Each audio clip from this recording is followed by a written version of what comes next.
up NCAA? This is Glycel Galpo at nagbabalik tayo dito sa NCAA Season 99 New Heroes of the Game para sa volleyball season. At maya-maya lang ay sasamahan ako dito ng players mula sa Letran Lady Knights sa Tondo, Manila. Kaya naman, join me para bisitahin sila at makipagkulitan to see how they are gearing up for their upcoming games this season. Kasama ko ngayon ang team captain ng Letran Lady Knights na si Julian Castro or si Jules. Paano nyo pinaghandaan itong season 99, especially for you as the team captain? Medyo nag-adjust kami ng short period of time, pero feeling ko familiar naman na yung team. Then sumali din kami sa mga pre-season league. Naghanda po kami sa tatlong aspeto. Physically, syempre sa training, sa court, meron kaming strengthening and conditioning drills.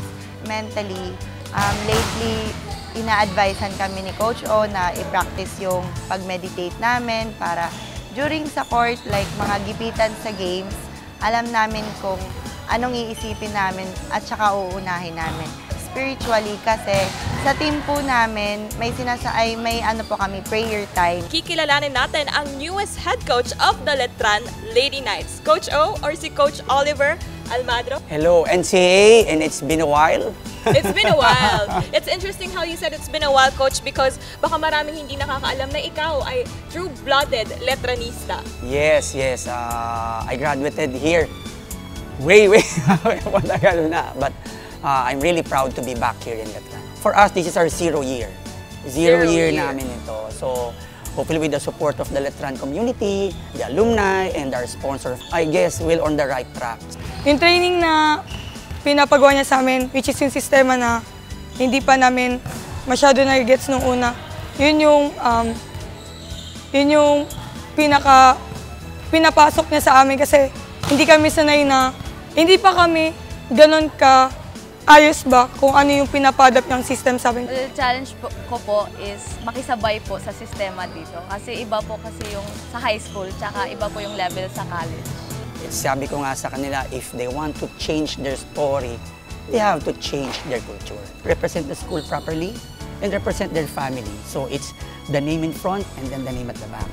So if they will be thinking that way, I guess yung kultura nila is all for the glory of Letran. And syempre may ibalik sa Letran what Letran gives to them. Sino ang team to beat nyo? Or for you, this season, sino ang nilook forward mong makalaban, maka face-to-face sa court? Ano po talaga, yung Mapua po kasi hindi po talaga makalimutan yun sa last season. Sabi po nila Mapua daw po kasi challenging po kasi yung laro nila last season. So, feel ko po Mapua po. Sana supportan niyo po kami sa laro namin at thank you po sa lahat po. Umpisahan ko sa pagiging Arriba Letranista, yun muna. What I can say to those who supports us, the Letran community, with the sponsors, the Letran staff, students, please support us.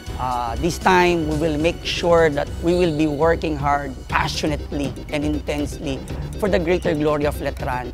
And alam naman natin na we all have this resiliency value in us. So sabi nga natin, kahit saan man tayo nagaling, there's no way, kailangan pataas lang. So hard work and prayers, yun ang kailangan namin. And pray for us also and please support the Letran Lady Knights. There you have it, mga kapuso. Abangan natin ang Letran Lady Knights for the women's volleyball this season. Again, this is Glycel Galpo. See you in the games, mga kapuso.